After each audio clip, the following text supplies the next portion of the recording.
Hello दोस्तों, स्वागत है हमारे YouTube चैनल फ्यूचर कैरियर पर। दोस्तों, मैं हूं योगी सर। मैं आप लोगों को आज जो बताने वाला हूं, मैं आपको बता दूं कि आज का जो क्लास होगा वो 9th के लिए भी होगा, 10th के लिए भी होगा, 11th के लिए भी होगा, 12th के लिए भी होगा। जब हम 11th का क्लास करेंगे ना कि हमारे दैनिक जीवन में केमिस्ट्री का महत्व, वहाँ भी इसका यूज होता है। जब हम सॉल्यूशन बिलियन पढ़ेंगे तो वहाँ भी इसका यूज होता है। तो कहने का मतलब आज जो पढ़ने वाले हैं वो आग लगाने वाली वीडियो है, और आज वीडियो को अंत तक आप देखना ना भूलिएगा।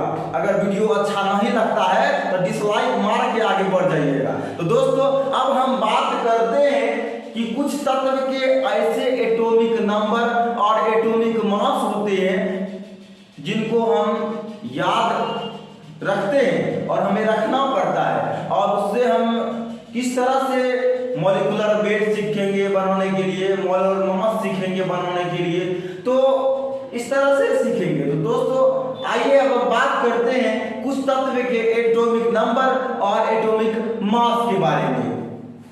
जैसा कि दोस्तों आपको पता है कि हाइड्रोजन का एटॉमिक मास 1 होता है, और एटॉमिक मास कहता है परमाणु द्रव्यमान। क्या होगा? परमाणु द्रव्यमान। तो हाइड्रोजन का एटॉमिक मास 1 होता है। वैसे तो मैं आपको बता दूं कि हाइड्रोजन का एटॉमिक मास 1.001 होता है, जिसको AMU में कहा जाता है, और 1.001 होता है और जिसको AMU में कहा जाता है। तो कहने का मतलब क्या हुआ? हाइड्रोजन का जो एटॉमिक मास होता है ना, हाइड्रोजन का जो एटॉमिक मास होता है 1.001 होता है, लेकिन AMU में होता है। क्या होता है? AMU में होता है। AMU का फुल फॉर्म जानते हैं? नहीं पता है? Atomic mass unit. क्या होगा? Atomic mass unit. तो ये 1.00 जो होगा AMU में होता है, तो इसको हम शॉर्ट में लिख देते हैं 1। तो अब समझ में आ गया होगा मित्रों। तो कहने का मतलब हाइड्रोजन का एटॉमिक मास 1 होता है, कार्बन का एटॉमिक मास 12 होता है। एटॉमिक मास कहते हैं परमाणु द्रव्यमान। नाइट्रोजन का एटॉमिक मास 14 होता है। ऑक्सीजन का एटॉमिक मास 16 होता है। सोडियम का एटॉमिक मास 23 होता है। मैग्नीशियम का एटॉमिक मास 24 होता है। एल्युमिनियम का एटॉमिक मास 27 होता है। फास्फोरस का एटॉमिक मास 31 होता है। सल्फर का एटॉमिक मास 32 होता है। क्लोरीन का एटॉमिक मास 35.2 होता है। पोटेशियम का एटॉमिक मास 39 होता है। कैल्शियम का एटॉमिक मास 40 होता है। Fe का एटॉमिक मास 56 होता है, जिसको लोहा कहते हैं, आप लोगों को पता होगा। कॉपर का 63.5 होता है। आर्सेनिक का 75 होता है। ब्रोमीन का एटॉमिक मास 80 होता है। Ag का होता है 108।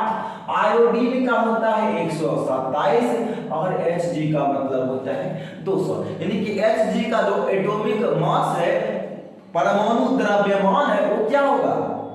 200 होता है। तो जब Hg का 200 होगा तो एक बार फिर दोहरा लेते हैं। आप लोगों को दिमाग में एक करेक्ट सा दौड़ा देना है। तो हाइड्रोजन का एटॉमिक मास 1 होता है। कार्बन का एटॉमिक मास 12 होता है। नाइट्रोजन का एटॉमिक मास 14 होता है। ऑक्सीजन का एटॉमिक मास 16 होता है। सोडियम का एटॉमिक मास 23 होता है। मैग्नीशियम का एटॉमिक मास 24 होता है। एल्युमिनियम का एटॉमिक मास 27 होता है। फास्फोरस का एटॉमिक मास 31 होता है। सल्फर का एटॉमिक मास 32 होता है। क्लोरीन का एटॉमिक मास 35.2 होता है। पोटेशियम का एटॉमिक मास 39 होता है। कैल्शियम का एटॉमिक मास 40 होता है। Fe का एटॉमिक मास 56 होता है। कॉपर का एटॉमिक मास 63.5 होता है। आर्सेनिक का एटॉमिक मास 75 होता है। ब्रोमीन का एटॉमिक मास 80 होता है। Ag का एटॉमिक मास 108 होता है। आयोडीन का एटॉमिक मास 127 होता है। Hg का एटॉमिक मास 200 होता है। तो दोस्तों, मैं आप लोगों को बता दूं, जब तक आप किसी भी तत्व के एटॉमिक नंबर नहीं जानेंगे ना तो हम मॉलिक्यूलर वेट निकालने के लिए नहीं सीखेंगे। लेकिन हम आप लोगों को बता देना चाहेंगे कि सबसे पहले हम किसी भी तत्व का क्या करते हैं, संकेत लिखते हैं और उसका एटॉमिक मास लिखते हैं। तो तब हम क्या सीखेंगे, आणविक द्रव्यमान सीखेंगे निकालने के लिए, अनुभार सिखाएंगे निकालने, मोलर द्रव्यमान सीखेंगे। वैसे तो आप लोगों को जब आगे क्लास में जाइएगा ना तो अभी तो मॉलिक्यूलर वेट निकालने के लिए सीखेंगे ना करेंगे, लेकिन आगे की क्लास में जब आप नॉर्मेलिटी पढ़िएगा, सामान्यता पढ़िएगा, तो वहां आपको मॉलिक्यूलर वेट बटा वैलेंसी से भाग दिया जाता है। वहां क्या निकलता है बताइए, वहां निकलता है इक्विवेलेंट वेट। तो धीरे धीरे सबसे पहले आप मॉलिक्यूलर वेट जानिएगा तब ना आगे जानिएगा कि किस तरह इक्विवेलेंट वेट निकाला जाता है। तो सबसे पहले हम बात करते हैं किसका, मॉलिक्यूलर वेट का, किस तरह से मॉलिक्यूलर वेट निकाला जाता है। तो मॉलिक्यूलर वेट या मोलर मास, आणविक द्रव्यमान या आणविक भार। तो दोस्तों अब चलते हैं हम मॉलिक्यूलर वेट की तरफ। अब हम बात करेंगे किस तरह से मॉलिक्यूलर वेट निकाला जाता है, और मॉलिक्यूलर वेट कहता मोलर मास निकाला जाता है। जैसे CaCO3 जिसको क्या कहते हैं, कैल्शियम कार्बोनेट। सबसे पहले मैं आप लोगों को बता दूं मित्रों कि आप जब पढ़ने के लिए कॉलेज जाते होंगे या इंस्टीट्यूट जाते होंगे या मिडिल स्कूल, तो आप प्राइमरी स्कूल में पढ़ने किए होंगे, वहां खल्ली के साथ पढ़ाया जाता है। और जब खल्ली के साथ पढ़ाया जाता है ना, वो क्या होता है बताइए, कैल्शियम कार्बोनेट। क्या होता है, कैल्शियम कार्बोनेट। जो लिखते हैं हम तो कैल्शियम कार्बोनेट से न लिखते हैं, और कैल्शियम कार्बोनेट जो होता है इसको हम चखेंगे ना, ये स्वादलेस होगा। क्या होगा, स्वादलेस होगा। और स्वादलेस का मतलब यही होता है कि किसी भी प्रकार का स्वाद उसमें नहीं होता है। और मैं आप लोगों को बता देना चाहूंगा कि किस तरह से उसका मॉलिक्यूलर वेट निकाला जाता है। हम बताएं ना, सबका मॉलिक्यूलर वेट बताएंगे, तो चलिए जान लेते हैं। तो सबसे पहले कैल्शियम का जो है हम बताए हैं कि कैल्शियम का एटॉमिक मास कितना होता है। खोजिए कैल्शियम कहाँ है, इसमें यहाँ है। तो कैल्शियम का एटॉमिक मास होता है 40। क्या होता है 40। कोई दिक्कत नहीं, प्लस दे दिए। अब बताइए कैल्शियम है, इसके बाद क्या है, कार्बन। क्या है, कार्बन। इसके बाद ना ऑक्सीजन है, पहले तक कार्बन है। तो कार्बन जब पहले है तो कार्बन का एटॉमिक मास कहाँ है, देखिए कार्बन का एटॉमिक मास 12, तो प्लस में 12 हुआ। बोलिए प्लस में 12 हुआ। अब किसका है, ऑक्सीजन। तो ऑक्सीजन का एटॉमिक मास कितना होता है, 16। कितना होता है, 16। तो यहाँ पर 16 देंगे, लेकिन यहाँ पर देख लीजिए 3 है, इसका मतलब गुना में 3 है। यहाँ अगर कुछ रहता तब ना देते, तो गुना, अगर 40 गुना 1 बराबर 40 है ना होगा, और कार्बन का 12, तो 12 गुना 1 बराबर 12। तो अब यहाँ पर 3 है, तो क्या हो जाएगा 16 गुना 3। पहले इसके बारे में जान लेते हैं। 40 का 40 से ना हुआ, अब प्लस 12 और 16 दिया, कितना हो गया 48। कितना हो गया 48। तो इसको जोड़ दीजिए, 8 2 10, तो 0 हाथ में रहल 1, 4 1 5, 5 4 9, 9 1 10, 100 हुआ। और 101 क्या निकला बबुआ, AMU निकला। क्या निकला, AMU में हम बताए हैं ना, AMU का full form atomic mass unit होता है। क्या होता है, एटॉमिक मास यूनिट होता है। तो कितना निकला 100 AMU। कितना निकला 100 AMU, यानी कि कैल्शियम कार्बोनेट का मॉलिक्यूलर वेट कितना निकला 100 AMU। तो अब हम बात करेंगे सुक्रोज का। किसका बात करेंगे, सुक्रोज का। तो सुक्रोज का किस तरह से मॉलिक्यूलर वेट निकाला जाता है या मोलर मास निकाला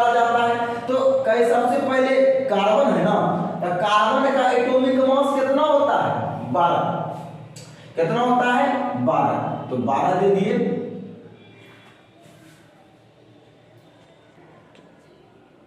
कार्बन का कितना होता है एटॉमिक मास, देखिए कार्बन के तो 12, तो जब 12 हुआ तो यहाँ पर गुना, तो 12 गुना कितना, गुना 12 ही हुआ, तो 12 गुना 12 हुआ है, कार्बन का 12 हुआ और इसका 12 हुआ, तो 12 गुना 12 हो गया। अब प्लस हाइड्रोजन का एटॉमिक मास कितना होता है 1 होता है, तो 1 गुना कितना होगा 22 होगा। अब बताइए ऑक्सीजन का एटॉमिक मास कितना होता है 16, तो 16 गुना कितना होगा 11, कितना होगा 11। तब एक बात बताइए 12 गुना 12 कितना हुआ, तो 12 का स्क्वायर 144 हुआ, प्लस 1 गुना 22 बराबर 22 हुआ, अब प्लस 16 गुना 11 कितना हुआ, तो 16 गुना 11 हो गया 6 6 1 7 176, कितना हुआ 176। अगर इसको हम जोड़ देंगे तो 4 2 6 6 12, 4 2 6 7 6 13 1 14, 1 2 1 1 2 2 1 3 342 AMU। क्या होगा 342 AMU, 342 एटॉमिक मास यूनिट इसका मॉलिक्यूलर वेट निकला। तो हमने सुक्रोज का जो है मॉलिक्यूलर वेट निकालने के लिए सीख लिया। अब बात करते हैं यूरिया का। अब बात किसका करेंगे यूरिया का। तो सबसे पहले बताइए कि नाइट्रोजन का एटॉमिक मास कितना होता है, तो नाइट्रोजन का एटॉमिक मास 14 होता है, तो 14 गुना 2 प्लस हाइड्रोजन का एटॉमिक मास कितना होता है 1, तो 1 गुना कितना होगा 4 प्लस कार्बन का एटॉमिक मास कितना होता है तो 12 और ऑक्सीजन का एटॉमिक मास 16 होता है। तो 14 गुना कितना हो गया 28 हो गया, प्लस 1 गुना 4 बराबर 4, अब 6 2 8 1 1 2 यानी कि 28 हो गया। अगर इसको हम जोड़ते हैं तो 8 4 12 8 20 यानी कि 60। इसका मॉलिक्यूलर वेट कितना निकला 60 AMU, यानी कि यूरिया का मॉलिक्यूलर वेट 60 AMU निकला। अब बात करते हैं ग्लूकोज का। तो ग्लूकोज का किस तरह से मॉलिक्यूलर वेट निकाला जाता है, तो ग्लूकोज का है कार्बन, कार्बन का एटॉमिक मास 12, तो 12 गुना 6 प्लस हाइड्रोजन का एटॉमिक मास 1, तो 1 गुना 12 और ऑक्सीजन का एटॉमिक मास होता है 16, तो 16 गुना 6। तो अब समझ में आ गया होगा 12 छाके कितना हो गया 72 हो गया, 1 गुना 12 बराबर 12 हो गया और 16 छाके कितना हुआ 16 छाके 96।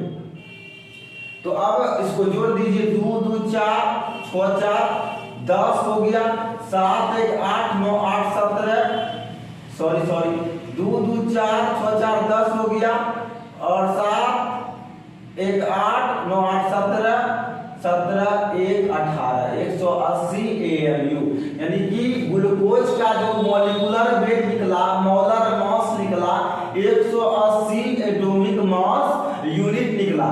अब बात करते हैं हम 5वें नंबर में। जैसे देखिए इस तरह का संरचना रहेगा CH2 और CH2। अब कहेगा इसका मॉलिक्यूलर वेट निकालने के लिए थोड़ा सा ही ओझरहवा है ना, बताइए ओझरहवा है नहीं, इसका कहा जाएगा इसका मॉलिक्यूलर ज्ञात करने के लिए। तो हम किस तरह से ज्ञात करेंगे, तो सबसे पहली बात है कार्बन क्या वो है 1 और 2, तो कार्बन जो है 2, तो यहाँ क्या लिखेंगे C2, क्या लिखेंगे C2। हाइड्रोजन 2 है ना, तो 2 2 कितना हुआ 4, तो क्या हुआ C2H4, क्या हुआ C2H4। तो आप C2H4 है, इसका अगर हम निकालेंगे मॉलिक्यूलर वेट का कार्बन का कितना होता है 12, तब 12 गुना 2 कितना हुआ 24 प्लस हाइड्रोजन का एटॉमिक मास 1 होता है, तो 1 गुना 4, तो 12 गुना 24 प्लस 4 कितना हो गया 28, कितना हो गया 28 AMU। तो अब दोस्तों हम आगे का एग्जाम्पल देखते हैं। अब तो आगे का एग्जाम्पल अब हम किस प्रकार से निकालेंगे तो वो हम अब देखेंगे। दोस्तों अब हम बात करेंगे हाइड्रोजन साइनाइड, इसके बाद हम कैल्शियम सल्फाइड की बात करेंगे, इसके बाद कार्बन डाइऑक्साइड की बात करेंगे और अंत में हम जल की बात करेंगे। तो किस तरह से इन सभी का मॉलिक्यूलर वेट निकाला जाता है।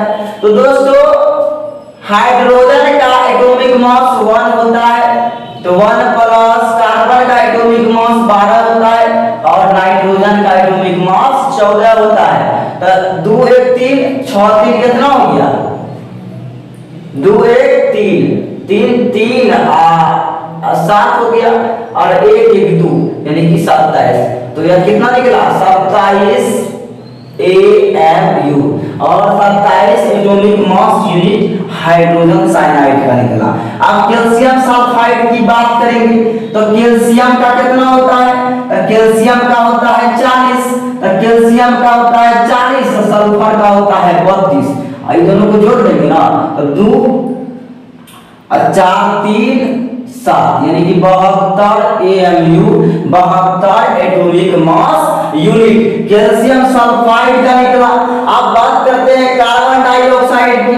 तो कार्बन का एटॉमिक मास 12 होता है, तो 12 ऑक्सीजन का होता है 16, 16 गुना 2 तो 12 प्लस 32 हुआ तो 2 2 कितना हो गया 4, 3 1 4 तो कितना हुआ 44 AMU एटॉमिक मास यूनिट।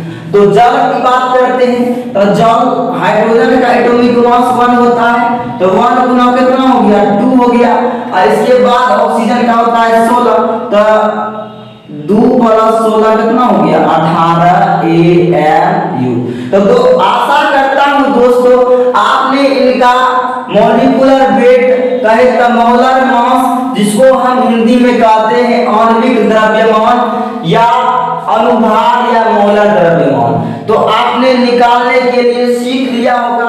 दोस्तों अगर हमारा वीडियो आपको अच्छा लगता है तो लाइक कीजिए, सब्सक्राइब कीजिए, साथ में बेल आइकन और घंटी के बटन को जरूर दबाइए और साथ ही साथ आज का जो क्लास था वो 9th 10th 11th 12th सभी के लिए था। तो दोस्तों आगे की चर्चा हम करेंगे नेक्स्ट वीडियो में बेसिक क्लास के साथ। और उससे पहले मैं आप लोगों को बता दूं कि हमारे चैनल पर अम्ल क्षार और लवण का क्लास चल रहा है। आप अम्ल और क्षार लवण का क्लास देखना जरूर देखें। लगभग 4 पार्ट डल चुका है, तो आप चारों पार्ट को आसानी से देख सकते हैं। आज का बेसिक क्लास इतना ही।